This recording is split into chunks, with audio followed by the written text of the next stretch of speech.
Irmãos, nós vamos meditar na palavra do Senhor nesse instante, ouvir a voz do nosso Deus por meio das Escrituras. E para isso eu convido os irmãos a abrirmos a palavra no livro de Juízes. Nós estamos caminhando na narrativa, toda a narrativa de Juízes. Para mim tem sido de grande aprendizado e creio que para os irmãos também, porque quem ensina é a palavra de Deus. E hoje nós veremos a quarta narrativa envolvendo um juiz que houve no tempo de Israel e executou ali a sua obra para a qual foi levantado por Deus. Juízes capítulo 4. Nós vamos ler todo o capítulo. Eu fiquei muito em dúvida, irmãos, entre pregar o capítulo 4 ou pregar o capítulo 4 e 5. Porque é a mesma história, só que uma contada em prosa e outra em poesia. Mas eu decidi fazer diferente, deixar o capítulo 5 para a semana que vem, porque, ainda que seja a mesma história, parece haver um foco diferente. Então, o capítulo 5 nós reservamos para o próximo domingo, se assim o Senhor nos permitir. Juízes, capítulo 4. Os irmãos podem permanecer assentados como estão?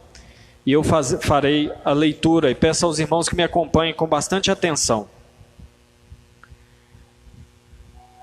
Os filhos de Israel tornaram a fazer o que era mal perante o Senhor, depois de falecer Eude.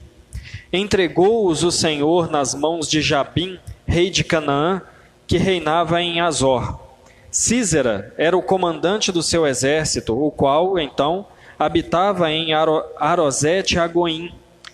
Clamaram os filhos de Israel ao Senhor, porquanto Jabim tinha 900 carros de ferro, e por 20 anos oprimia duramente os filhos de Israel. Débora, profetisa, mulher de Lapidote, julgava a Israel naquele tempo.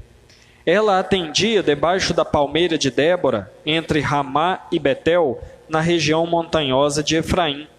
E os filhos de Israel subiam a ela a juízo. Mandou ela chamar a Baraque, filho de Abinoão, de Quedes de Naphtali, e disse-lhe: Porventura o Senhor, Deus de Israel, não deu ordem dizendo: Vai e leva gente ao monte Tabor, e toma contigo 10.000 homens dos filhos de Naphtali e dos filhos de Zebulon? E farei ir a ti para o ribeiro Quizon a Sísera, comandante do exército de Jabim, com os seus carros e as suas tropas, e os darei nas tuas mãos. Então lhe disse Baraque: Se fores comigo, irei, porém, se não fores comigo, não irei. Ela respondeu: Certamente irei contigo, porém, não será tua a honra da investida que empreendes, pois às mãos de uma mulher o Senhor entregará a Sísera. E saiu Débora e se foi com Baraque para Quedes. Então Baraque convocou a Zebulon e a Naphtali em Quedes, e com ele subiram 10.000 homens, e Débora também subiu com ele. Ora, Éber, queneu, se tinha apartado dos queneus, dos filhos de Obabe, sogro de Moisés, e havia armado as suas tendas até ao carvalho de Zaanaim, que está junto de Quedes. Anunciaram a Sísera que Baraque, filho de Abinoão, tinha subido ao monte Tabor. Sísera convocou todos os seus carros, 900 carros de ferro, e todo o povo que estava com ele, de Arosete-Agoim para o ribeiro de Quizon. Então disse Débora a Baraque: Dispõe-te, porque este é o dia em que o Senhor entregou a Sísera nas tuas mãos. Porventura o Senhor não saiu adiante de ti? Baraque, pois, desceu o monte Tabor, e 10.000 homens com ele, após ele. E o Senhor derrotou a Sísera e a todos os seus carros, e a todo o seu exército, a fio da espada, diante de Baraque. E Sísera saltou do carro e fugiu a pé. Mas Baraque perseguiu os carros e os exércitos até Arosete-Agoim, e todo o exército de Sísera caiu ao fio da espada, sem escapar nem sequer um. Porém, Sísera fugiu a pé, para a tenda de Jael, mulher de Heber, queneu, porquanto havia paz entre Jabim, rei de Azor, e a casa de Heber, queneu. Saindo Jael ao encontro de Sísera, disse-lhe: entra, senhor meu, entra na minha tenda, não temas. Retirou-se para a sua tenda, e ela pôs sobre ele uma coberta. Então ele lhe disse: dá-me, peço-te, de beber um pouco de água, porque tenho sede. Ela abriu um odre de leite e deu-lhe a beber e o cobriu. E ele lhe disse mais: põe-te à porta da tenda, e há de ser que se vier alguém e te perguntar: há aqui alguém? Responde: não. Então Jael, mulher de Heber, tomou uma estaca da tenda e lançou mão de um martelo e foi-se mansamente a ele e lhe cravou a estaca na fonte, de sorte que penetrou na terra, estando ele em profundo sono e muito exausto, e assim morreu. E eis que, perseguindo Baraque a Sísera, Jael lhe saiu ao encontro e lhe disse: vem, e mostrar-te-ei o homem que procuras. Ele a seguiu, e eis que Sísera jazia morto, e a estaca na fonte. Assim Deus, naquele dia, humilhou a Jabim, rei de Canaã, diante dos filhos de Israel. E cada vez mais a mão dos filhos de Israel prevalecia contra Jabim, rei de Canaã, até que o exterminaram. Vamos orar mais uma vez, irmãos? Senhor nosso Deus, nós estamos diante da Tua palavra, que nós cremos ser a Tua palavra inerrante e suficiente. E nós estamos, ó Deus, com os corações prontos a ouvir a Tua voz. Não apenas prontos, ó Deus, mas necessitados de ouvir a Tua voz. Ó Deus, que a Tua palavra, por instrumentalidade do Teu Espírito Santo, nos edifique nessa noite, transforme o nosso coração. Que no nosso meio, ó Pai, nessa noite haja edificação, haja exortação e haja salvação, para a glória do Senhor. Assim nós oramos, ó Deus, em nome de Jesus. Amém. Irmãos, nós estamos diante de mais uma história de salvação, de libertação, como temos acompanhado nas últimas semanas, durante a exposição do livro de Juízes. Nós vemos algumas coisas nada diferente. O ciclo se completa mais uma vez. Apostasia do povo de Deus, Deus levantando um rei inimigo para oprimir o povo clama a Deus, Deus levanta um homem para libertar o povo e concede tempos de paz para aquele povo. O ciclo é o mesmo, meus irmãos, mas o libertador não é. E assim como o libertador levantado por Deus não é o mesmo, aquilo que é pertinente ao seu caráter também não é o mesmo. Nós temos estudado e hoje vimos pela manhã que o livro de Juízes aponta para a necessidade que Israel tinha de um líder, mas um líder que fosse temente a Deus. E nós vimos que esse livro foi escrito para mostrar para Israel a importância que eles tinham de ter um rei. Mas esse livro mostra que mesmo o rei que Deus levantasse, provavelmente cairia nos mesmos erros, nos mesmos pecados que esses juízes aqui. Então, meus irmãos, perceber nesses homens as falhas que eles tinham e tantos pecados, primeiro nos lembra que os homens são incapazes de fazer quaisquer coisas por si mesmo. E nos mostra, em segundo lugar, ou como consequência, que só existe um libertador pelo qual toda tarefa pode ser feita. Assim, Baraque, como aquele que foi um libertador de Israel, porque o ponto central do texto não é Débora como juíza, mas sim Baraque como libertador, ainda que Débora tenha um papel importantíssimo nesse texto, assim como tinha no contexto histórico, perceber esse homem e as suas falhas nos ajudam a entender por que um salvador, um libertador meramente humano não é suficiente para nós. Meus irmãos, o que há de diferente entre Baraque, Eude, Sangar? O que há de diferente entre esses homens? O que se destaca especificamente de Baraque? O que fica claro para nós é o medo ou a covardia. E meus irmãos, sabe o que é interessante? Que nesse ponto específico, nessa falha de Baraque, nós podemos dizer que nós sabemos bem o que é isso. Talvez nós não possamos saber o que é ser tão ousado e corajoso como Eude foi. Talvez nós não possamos dizer que somos tão fiéis a Deus e à aliança como Otiniel foi. Talvez nós possamos dizer que não somos tão improváveis assim quanto o povo de Deus como Sangar foi.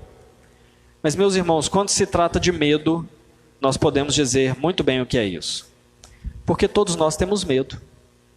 Todos nós sabemos o que é isso. Eu não acredito, sinceramente, me perdoe os irmãos se eu ofender alguém aqui, mas eu não acredito que entre nós há alguém que não tenha medo de nada. Medo, nós sabemos o que é.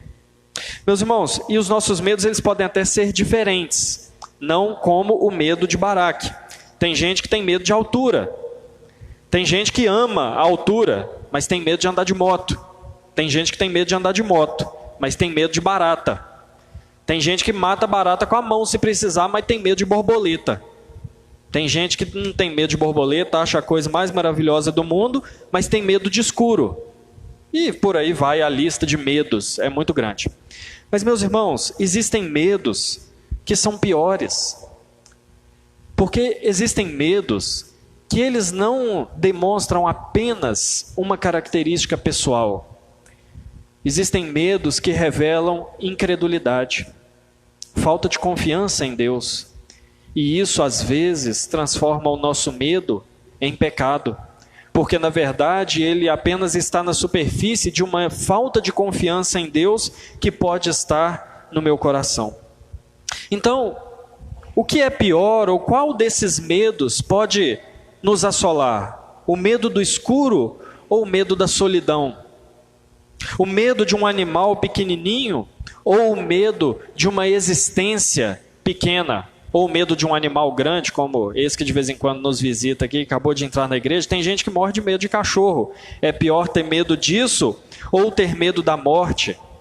É pior ter medo de uma doença em si ou o próprio medo de enfrentar a morte e o túmulo? O que é pior, meus irmãos, ter medo do desemprego ou do desamparo que podemos experimentar?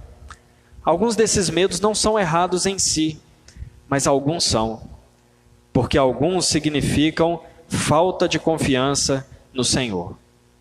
E qual medo é o nosso? Qual medo é o seu?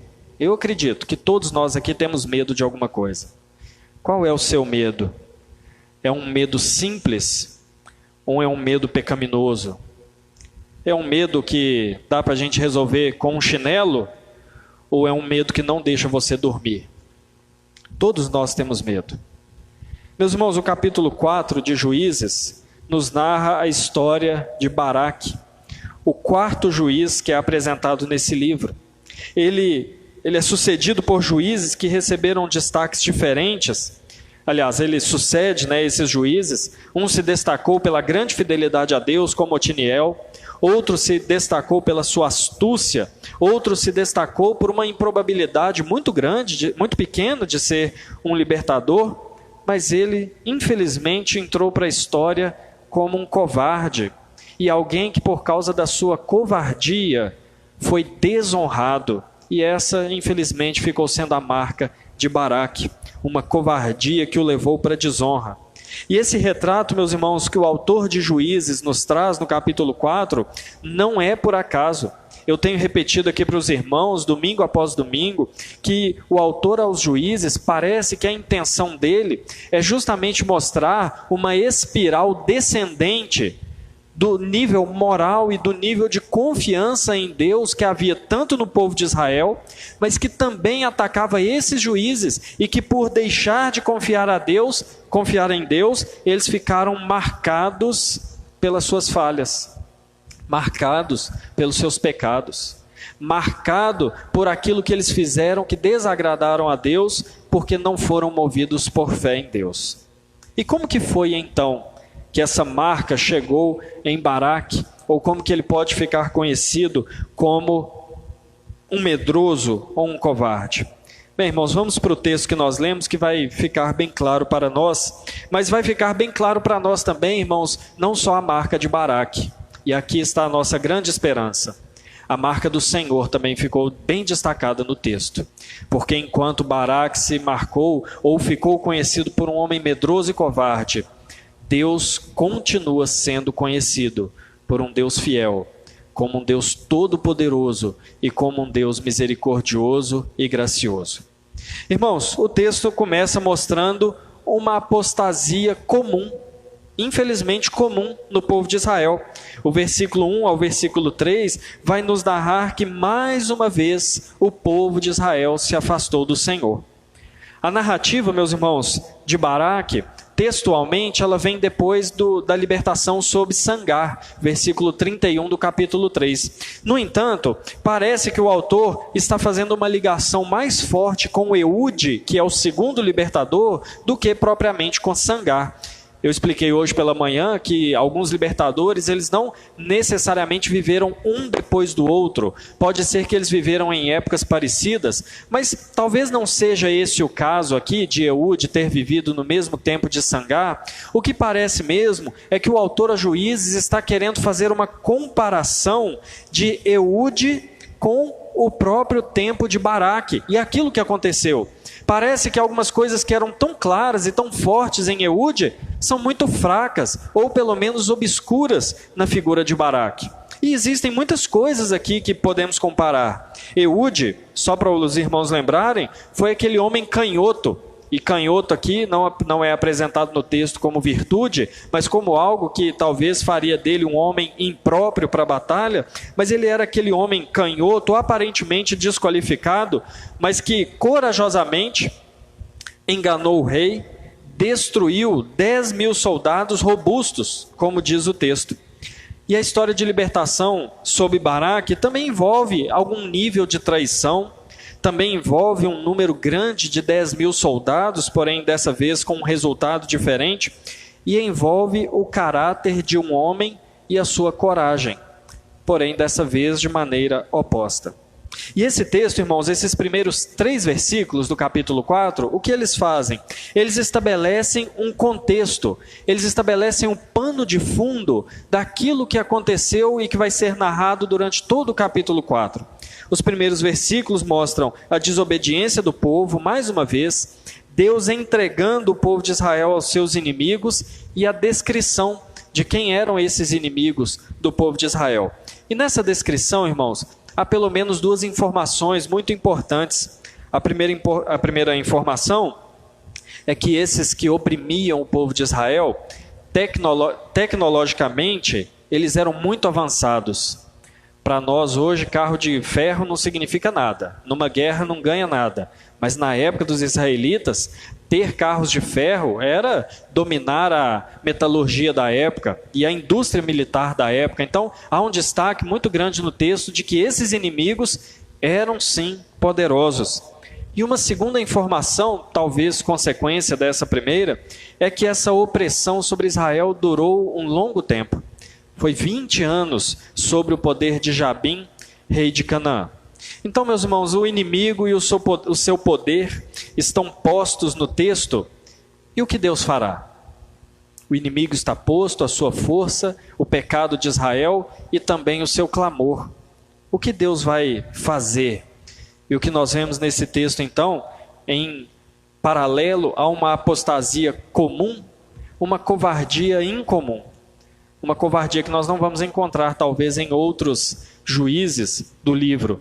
Talvez encontremos outros pecados, certamente o encontraremos, mas covardia, creio que não. Mas é o que nós encontramos. O capítulo 4, aliás, o versículo 4 ao versículo 10, vai ter como objeto ou como personagem central a pessoa de Débora. E o texto vai nos mostrar como que a covardia levou Baraque a ser humilhado por 2 mulheres.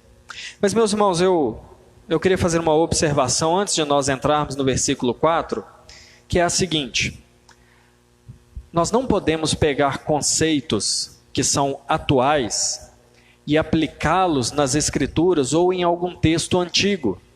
Isso nós chamamos de anacronismo. O que eu quero dizer com isso? Nós não podemos olhar para o texto e achar que o texto é machista. E certamente muitos de nós aqui já ouviu essa acusação contra a palavra de Deus. Por quê? Porque o texto vai mostrar que Deus usou duas mulheres para humilhar aquele homem. Então, para ele, a guerra ser vencida pela mão de uma mulher, ou ter a companhia de uma mulher na guerra, era humilhante, era vergonhoso. Mas se nós observarmos esse texto com as lentes feministas dos nossos dias, nós vamos de fato pensar que a Bíblia é machista. Ué, só porque foi uma mulher com ele foi humilhado? Só porque a mulher que matou Císera, ele foi humilhado? Veja bem, meus irmãos, o que a Bíblia está nos ensinando é que a humilhação de Baraque aconteceu não foi pela mulher em si, porque as mulheres tiveram alguma atuação, mas foi porque a atuação dessas mulheres deixou em relevo a covardia de Baraque. Por isso ele foi humilhado. Porque, meus irmãos, uma mulher ir para a guerra é humilhante. Eu já vi algumas notícias nessa guerra que está lá na Europa, de Rússia e Ucrânia. Eu já vi notícias de mulheres que morreram no fronte de batalha. Esses dias eu vi uma mulher que morreu, que tinha 7 filhos. E eu vi homens tentando irem embora da Ucrânia. Então, quando uma mulher precisa ir à guerra, quem é humilhada não é ela. Quem é humilhado são os homens. Eu acho interessante que o teólogo, o pastor americano Douglas Wilson, ele diz em um livro seu que quando uma nação precisa das mulheres para ser preservada, essa nação já não precisa mais de ser preservada, já não merece ser preservada. Porque a preservação feita pela mão das mulheres mostra mais sobre a covardia dos homens do que a coragem delas. Então o texto está falando disso. O texto não está falando que a mulher agir de alguma maneira em si mesmo, por ser ela, é humilhante. Mas porque o homem colocar mulheres numa situação dessas, de risco, é humilhante para eles, se acovardarem. Feito essa observação, eu gostaria de nos voltarmos aqui para o texto. E o versículo 4 ao versículo 10 nos apresentam 2 personagens muito importantes. O primeiro personagem dessa narrativa é Débora. Débora, ela é 2 coisas. A Bíblia diz que ela era uma profetisa e ela era uma juíza. Veja bem, irmãos, o texto não deixa explícito. O texto não faz nenhuma referência positiva ou negativa com relação a esses 2 papéis que Débora exercia. Mas pelo contexto, por inferência, nós podemos entender que Débora exercer essas 2 funções que na Bíblia foram sempre privativas dos homens, já era um sinal de que os homens estavam caminhando em covardia e em medo. Veja bem, vou repetir, o texto não deixa isso explícito, o texto não faz nenhum comentário positivo ou negativo sobre a atuação de Débora, apenas faz uma descrição. Mas pode-se inferir que provavelmente ela estava nesses 2 papéis, justamente porque já havia uma demonstração de fraqueza masculina. E veja bem, meus irmãos, a fraqueza masculina, ela não é, entre aspas, um privilégio da nossa sociedade feminista, porque quem acha que o feminismo destrói as mulheres, muito antes ela destrói os homens, porque colocam numa situação de diminuição e de covardia. Meus irmãos, isso não é novo. Eclesiastes já diz, citei aqui hoje pela manhã, não há nada de novo debaixo do sol. Culturas onde haviam deusas, culturas onde as divindades eram do sexo feminino, normalmente colocavam as mulheres em posições que não cabiam a elas, posições de risco, e desciam os homens daquelas posições em que eles deveriam estar. E nós sabemos que Israel estava profundamente influenciada por essas culturas pagãs. Então, há essa possibilidade. Mas o fato é que o texto nos diz que Débora era profetisa, apontando para o ensino da lei e a revelação dos oráculos de Deus. Esse era o papel do profeta na época. E ela era também juíza. Ela recebia o povo para julgar as suas causas. Então, esse primeiro personagem importante do texto, e que foi valorosa essa personagem, é Débora. Mas o texto nos apresenta um segundo personagem, não tão valoroso assim, que é Baraque. Nós temos poucas informações sobre Baraque, a única informação sobre ele é a origem, é a sua tribo de origem, mas nós sabemos que Deus o chamou para lutar contra Jabim e Sísera. Jabim, o rei de Canaã, e Sísera, o comandante do seu exército. Débora foi usada por Deus para levar a ele uma mensagem dizendo que ele deveria se levantar, recolher a si 10.000 homens de Naftali, e eles deveriam lutar contra Sísera. Mas veja bem, não era uma guerra sem um final. Débora diz: Deus certamente vai entregá-los nas mãos de vocês. Qual foi o resultado do encontro desses dois personagens? O resultado foi que aquela que deveria tão somente ensinar e julgar, acaba indo para a batalha. E aquele que deveria prontamente ir para a batalha, se recusa a ir, se ela não fosse com ele. O medo e a covardia de Baraque, nós vemos no texto, era resultado da sua incredulidade. Não era resultado da sua incapacidade de lutar. Não era resultado da sua ignorância com relação ao futuro. Não era resultado de saber se Deus abençoaria ou não aquela batalha. Ele sabia de todas essas coisas. O seu medo, a sua covardia foi resultado de não crer na palavra de Deus. Deus disse: eu vou entregá-los nas mãos de vocês. Mas ele disse para Débora: se você não for comigo, eu não vou.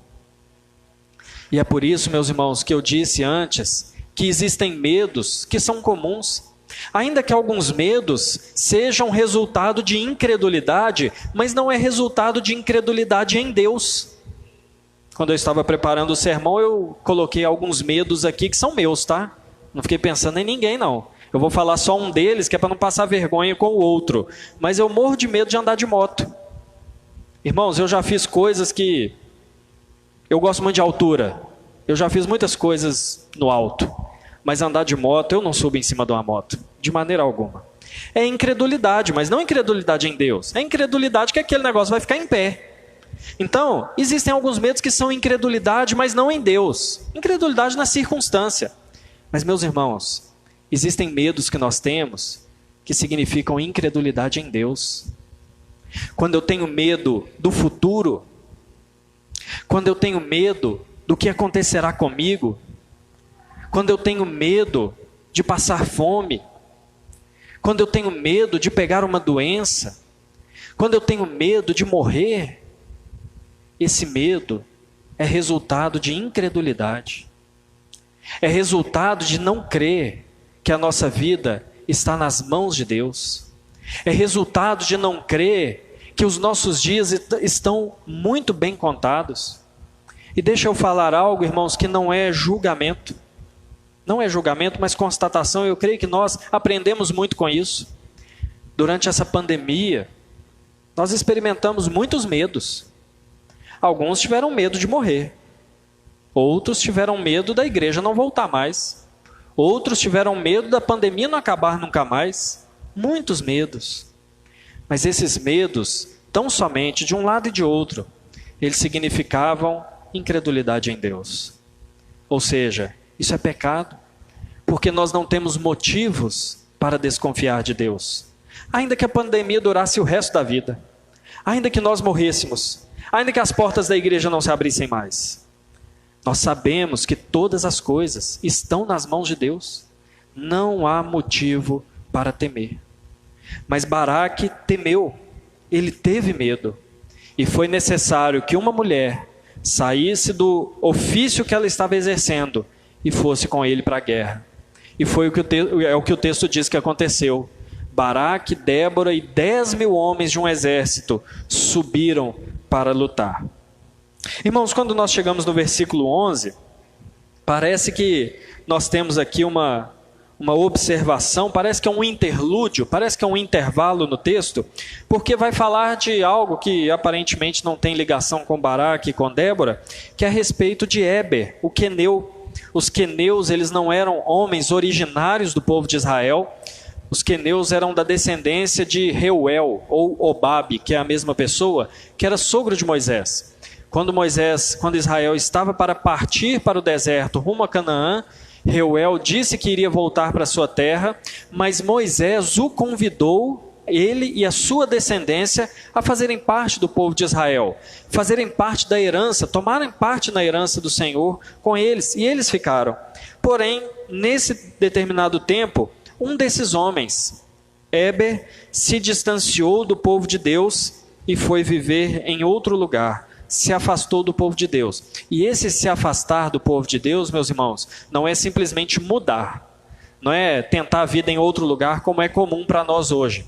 Esse se apartar envolvia romper as alianças com o povo de Israel. É por isso que mais à frente vai dizer que havia paz entre a família dele e o inimigo do povo de Israel. Porque esse se apartar é se apartar de tudo, da aliança, do Deus de Israel, das promessas, de todas as coisas.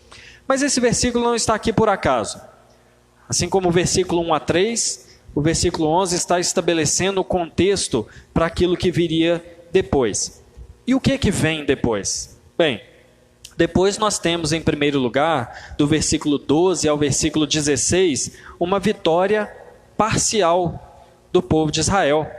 Esse texto nos diz, os versículos 12 e 16, irmãos, eu não estou fazendo a leitura novamente, tá? Porque nós já lemos no início, para não ficar muito longo, mas os irmãos querendo depois, façam novamente essa leitura. Mas os versículos 12 e 16 nos mostram que poderes foram colocados lado a lado. O texto nos diz que de um lado estavam 900 carros de ferro, grande poderio militar, última tecnologia da época. De um lado estavam esses carros de ferro, de outro, 10.000 soldados a pé. O que chama atenção, no entanto, não é o tamanho de um ou de outro exército. O que nos chama a atenção não é a habilidade de um ou de outro exército. O que nos chama a atenção nem mesmo é a coragem de um homem contra a covardia do outro. Porque enquanto Baraque só foi porque Débora foi, Sísera, quando ficou sabendo que Baraque estava descendo, ele prontamente chamou seu exército e foi. Mas não são essas coisas que se tornam claro, que se tornam patentes no texto. Meus irmãos, o que o texto nos mostra e o destaque do texto é o próprio Deus lutando pelo povo. O general podia até ser covarde, mas Deus não era. Ele poderia até ser temeroso, mas Deus era o Senhor dos exércitos, o Deus de Israel. E nós vemos isso porque pelo menos 3 vezes nesses versículos 12 a 16, tudo o que acontece é colocado na conta de Deus. É colocado sob o nome de Deus e não de Baraque. O texto diz primeiro, este é o dia que o Senhor entregou o exército. Débora falando para Baraque. Depois, Débora completa, o Senhor não saiu adiante de ti? Ou seja, não é ele que está à frente? E por fim o texto diz, o Senhor derrotou a Sísera. Meus irmãos, o que o texto está ensinando, o que o autor do livro de Juízes está ensinando, é justamente a inutilidade do medo. O que o texto está ensinando é que o medo, ele não serve para nada. Sabe por quê, meus irmãos? Porque o medo não muda quem Deus é. O nosso receio, os nossos temores não transformam, não diminuem ou aumentam o poder de Deus, os seus propósitos. O texto deixa de maneira muito clara que não havia necessidade de Baraque ter medo, porque tudo veio pela mão de Deus. O exército era grandioso, mas pouco destaque é dado para aquilo que o exército fez, e muito destaque é dado para o que Deus fez. Meus irmãos, o medo que nós sentimos não serve para nada. Para nada. Ah, eu tenho medo se meu filho vai ser alguém na vida. Meus irmãos, esse medo não serve para nada. Ah, eu tenho medo de sofrer muito no futuro, de morrer na pobreza. Meus irmãos, esse medo não serve para nada. Ah, eu morro de medo de ter câncer, não durmo pensando nisso. 5 gerações antes de mim morreram de câncer. Meus irmãos, esse medo não serve para nada. Ah, eu tenho medo de morrer. eu tenho medo de enfrentar a morte. Esse medo não serve para nada. Sabe por quê, meus irmãos? Porque o medo não muda o fato de que quem está na condução da nossa vida é Deus. O medo não muda em nada o fato de que quem luta por nós é Deus. O medo não muda o fato de que coisas que nós enfrentamos e medos que nós enfrentamos são grandiosos e muito maiores do que nós, mas nós não lutamos em última instância, é Deus que está diante de nós. De modo, meus irmãos, que é insensatez termos medo, porque quem está diante do seu povo é o próprio Deus. Meus irmãos, esse texto mostra uma humilhação para Baraque, mas uma humilhação parcial, porque a vitória de Israel por meio do exército foi uma humilhação para ele, mas a humilhação ainda seria completa, porque a vitória de Israel seria completa. Nós vemos isso no versículo 17 ao versículo 22. Esse texto vai trazer de volta Éber, aquele homem que nós lemos no início, no versículo 11, vai trazê-lo de volta à cena, para mostrar que ele se separou do povo de Deus e fez aliança de paz com Jabim. E Débora sai de cena para dar lugar nessa narrativa a outra mulher, a mulher de Éber, Jael. E ela entra, assim como Débora, também usada por Deus para humilhar aquele homem covarde. O texto nos diz, e o texto faz aqui um jogo de palavras para mostrar a vergonha de Sísera, porque o texto diz que o exército de Sísera foi com 900 carros de ferro, enquanto que o exército de Israel foi a pé. E o texto diz no versículo 17 que Sísera fugiu a pé. E as palavras são colocadas em paralelo justamente para mostrar a vergonha daquele homem de ter que fugir a pé. E então, essa mulher encontra com Sísera, provavelmente se identificando como em aliança com Jabim, e ela o chama para entrar na tenda. E mais uma vez aqui, um homem revela a sua covardia, porque ele entra, ela o cobre com uma coberta, e ele diz assim: olha, se alguém perguntar, fala que não tem ninguém aqui. Isso, meus irmãos, para um general, para um homem de guerra, é humilhante. Se os irmãos aqueles que gostam ou de ler ou de ver filmes sobre guerra, fica muito claro na história da humanidade que haviam homens que desejavam morrer em guerras. Haviam homens que o desejo deles era morrer numa batalha, porque assim eles seriam honrados. Eu me lembro de um filme que eu gosto muito e já assisti muitas vezes, em que um homem salva o seu comandante de uma guerra. E quando ele salva aquele homem de uma guerra, da guerra do Vietnã, esse homem que foi salvo briga com ele, porque ele vai narrando quantas gerações da sua família caíram num campo de batalha, e ele diz: esse também era o meu destino. Então fugir, se esconder debaixo de uma coberta, era uma vergonha para um general. Mas esse homem não se importou com isso, preferiu preservar sua vida do que a sua dignidade, e o texto nos diz que ele foge e entra na tenda de Jael, e ela o cobre. E é interessante porque o autor aqui, lembra que ele cita Eude no início, que eu falei com os irmãos, que haviam alguns paralelos? Parece que o autor faz um paralelo aqui com Eude, porque Jael, ela é aquela mulher que vai agir de maneira traiçoeira com o inimigo. Ela fala com ele: olha, pode ficar aqui que eu vou te esconder. Quando ele dorme, ela pega uma estaca, um martelo e crava a cabeça daquele homem na terra, e ele morre. E meus irmãos, é interessante, sabe o quê? Que de uma vez só, essa mulher humilha dois homens.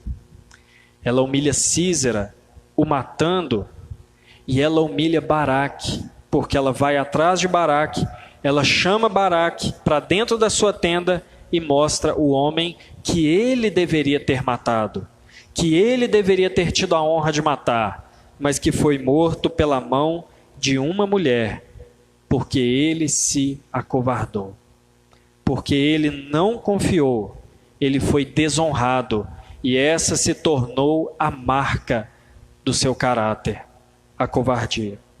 E então assim, nós vemos a libertação completa. Versículo 23 e 24 nos diz que o povo de Israel então prevaleceu contra Jabim, rei de Canaã, até que os exterminaram. E rapidamente, se nós formos no capítulo 5, versículo 31, a última frase do capítulo 5 encerra esse ciclo. E a terra ficou em paz 40 anos. O ciclo está completo. A libertação foi feita, apesar daquele que foi o líder do povo de Deus. Apesar da covardia motivada pela incredulidade daquele homem. Meus irmãos, com quem que nós parecemos mais nesse texto? Não posso dizer de maneira geral, mas em muitas vezes nós nos parecemos mais com Baraque, que são covardes, que têm medo, movidos por incredulidade. E eu falo de covardia, irmãos, não de maneira ofensiva, mas de maneira a nos chamar a atenção, a confiarmos em Deus e não nos acovardarmos. E em primeiro lugar, já que o texto nos deixa isso um pouco claro, eu gostaria de chamar a atenção dos homens aqui na igreja, dos mais novos aos mais velhos. Meus irmãos, o mundo no qual nós vivemos, atenção homens, é um mundo que tenta nos efeminizar. Eu não quero dizer que isso a respeito de comportamentos, de posturas, mas eu quero dizer que o mundo que nós vivemos hoje é um mundo que tenta diminuir a figura masculina daquilo que Deus projetou para ser.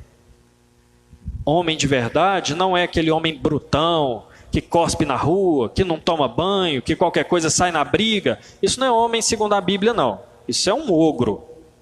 Homem segundo a Bíblia é um homem temente a Deus, é um homem verdadeiro, que valoriza a verdade, que serve a Deus e que assume todos os papéis que Deus deu a eles. Na igreja, na família e na sociedade. Isso é um homem de verdade. O mundo tenta desvirtuar o que é um homem de verdade. E muitas vezes, irmãos, por medo, nós adotamos esses padrões. Por medo de achar que o mundo vai fazer alguma coisa de errado conosco. Medo de parecer diferente. Medo de não se enquadrar. Medo de ser rejeitado. Por incredulidade, nós abandonamos aquilo que Deus quer de nós. E somos muitas vezes sim covardes. Quantas vezes em família os homens não são covardes, deixando de assumir a liderança do seu lar, deixando de tomar decisões que cabem em última instância aos homens, colocados por Deus como cabeça do lar. Por covardia, os homens sequer sabem o que acontece nos seus lares, não protegem esposa e filhos, e proteção aqui eu digo principalmente do pecado e de toda fonte de mal. Por covardia, deixam de ser os pastores da família. Homens que, por covardia, deixam de resolver os problemas do lar. Isso, meus irmãos, é medo. Isso é fruto de medo. E esse medo é fruto da incredulidade. De não crer que se eu assumir essas coisas que Deus me mandou, Ele vai me abençoar. Ele vai estar comigo. Ele vai à frente. O medo de se tomar as rédeas do lar e de tudo que acontece, as coisas vão descambar. Ao contrário, para a obediência, Deus promete bênçãos. Mas muitas vezes andamos longe da obediência, com medo de Deus não estar no nosso lar. Na igreja, meus irmãos, muitas vezes os homens têm medo. Medo de não querer servir, não querer servir por medo. Medo de não serem os líderes da igreja, medo de usar os dons, medo de se desgastar com as pessoas, medo por incredulidade, por não confiar que Deus levantou homens para serem os líderes do seu povo, os líderes da igreja, medo por incredulidade, medo por não confiar que Deus vai nos usar para abençoar o seu povo. Isso é medo. Medo, meus irmãos, na sociedade. Muitas vezes nós somos guiados por esse medo de não andar segundo as normas do mundo, o medo de falar aquilo que é politicamente incorreto, o medo de ter uma postura cristã. Mas esse medo, meus irmãos, é fruto de incredulidade, de não crer na palavra de Deus quando ela diz que nós somos sim diferentes, nós somos sim inimigos do mundo e nós experimentaremos sim muitas aflições.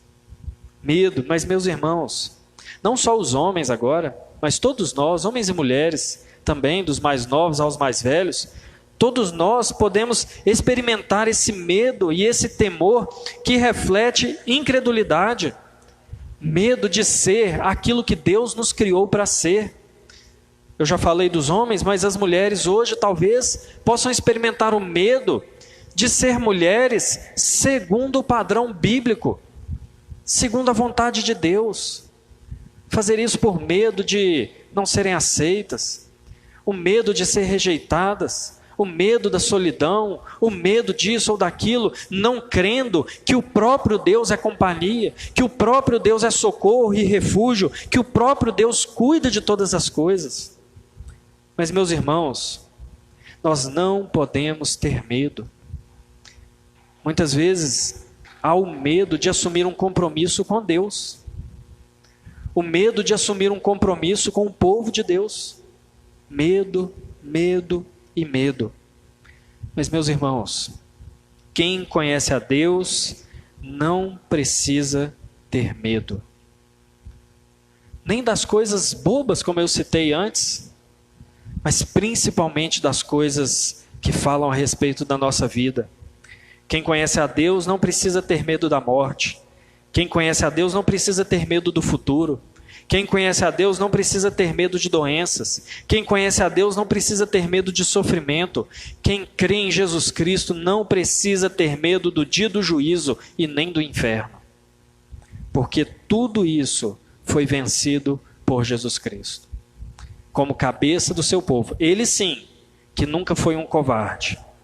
Ele sim, que nunca teve medo. Mas sempre confiou em Deus. Meus irmãos, olha o que diz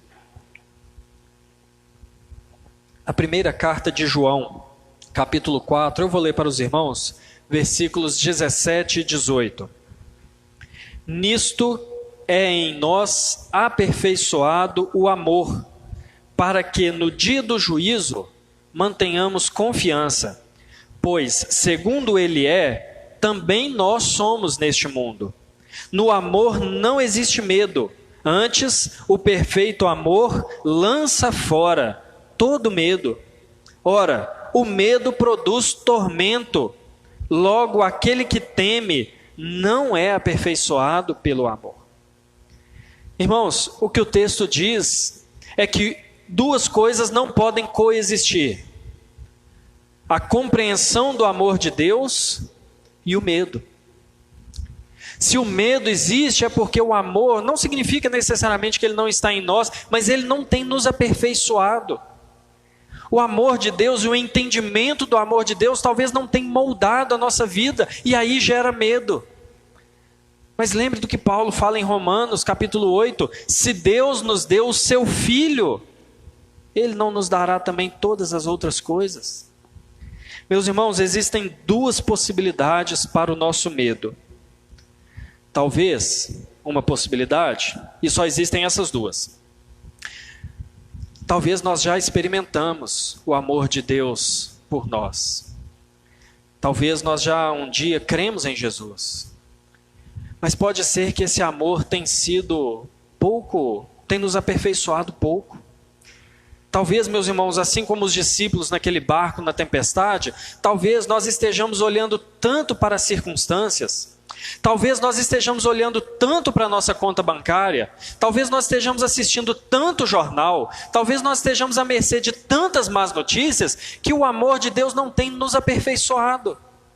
Talvez nós estejamos tirando tantos olhos de quem Deus é, do seu amor, da sua misericórdia, do seu poder, da sua soberania, que o amor de Deus não tem nos aperfeiçoado, e assim nós experimentamos um medo crescente em nós. Essa é uma possibilidade. Mas, se essa é a realidade do medo que nos oprime, Nós precisamos, meus irmãos, tirar os olhos das circunstâncias e colocar os olhos no nosso Senhor. Meus irmãos, a Bíblia, como eu sempre falo, não nos dá um motivo para desconfiarmos de Deus. E a nossa própria vida não nos dá um motivo para desconfiarmos de Deus. Assim, meus irmãos, se nós já estamos em Cristo, unidos a Ele pela fé, nós precisamos colocar os olhos nele e saber, e lembrar, e moldar a nossa vida sobre o fato de que tudo está no controle de Deus. Se amanhã, meus irmãos, algum de nós aqui perdeu o emprego, está tudo no controle de Deus. Se um de nós aqui amanhã bater as botas, está tudo no controle de Deus. Se amanhã um de nós aqui receber um diagnóstico terrível, está tudo no controle de Deus. Se as coisas parecerem que estiverem piorando, está tudo no controle de Deus. Não há o que temer. Essa é a primeira possibilidade. A segunda possibilidade é que talvez você ainda não conheceu esse verdadeiro amor, que lança fora todo medo. Talvez você não está sendo aperfeiçoado por esse amor, porque pode ser que você o conhece de ouvir falar. Pode ser que você esteja escutando já há um tempo, há muito ou há pouco tempo, que Deus é amor. Mas talvez falta experimentar esse amor por meio da fé em Jesus. E aí, meus irmãos, não há outra solução. Quem não conhece a Jesus, vive sim aprisionado pelo medo. Mas quem experimenta esse verdadeiro amor, vê todo medo se dissipando, todo medo indo embora, por conhecer o verdadeiro amor. Vai embora o medo da morte, vai embora o medo do inferno, vai embora o medo do juízo, vai embora todo medo, porque o verdadeiro amor lança fora todo medo. O Senhor Jesus Cristo tira de nós o medo de sermos homens de verdade, porque Ele nos dá coragem para ser o que Ele quer que nós sejamos. O amor do Senhor Jesus tira das mulheres o medo de ser uma mulher de verdade, conforme a palavra de Deus, porque coloca no coração delas a coragem de romper com esse mundo. O Senhor Jesus tira de nós o medo da morte, porque Ele nos mostra que Ele venceu a morte. Tira o medo do inferno, por Ele mesmo ter experimentado no nosso lugar o inferno na cruz. Ele tira de nós o medo da obediência, porque Ele nos ensina que Ele nos concede vida abundante. E o Senhor Jesus tira de nós o medo do futuro, porque Ele nos lembra que Ele continua sustentando todas as coisas pela palavra do seu poder. Então, meus irmãos, para vencer o medo, não é suficiente dinheiro, não é suficiente academia para ficar forte, não é suficiente arma na cintura, não é suficiente check-up no médico todo mês, nada disso tira o nosso medo. O que tira o medo é o verdadeiro amor, que é encontrado no Senhor Jesus Cristo. Meus irmãos, como eu falei no início, a história de Baraque foi diferente de todas as outras. E a história de Baraque é uma história que nós podemos nos ombrear com ele, porque nós sabemos bem o que é ter medo. Mas nós não precisamos nos ombrear com ele. Nós podemos nos ombrear com o Senhor Jesus. Não porque podemos fazer o que ele fez, mas porque ele fez por nós. Ele venceu todas as coisas para que nele nós sejamos mais do que vencedores, por meio daquele que nos amou. Amém, irmãos?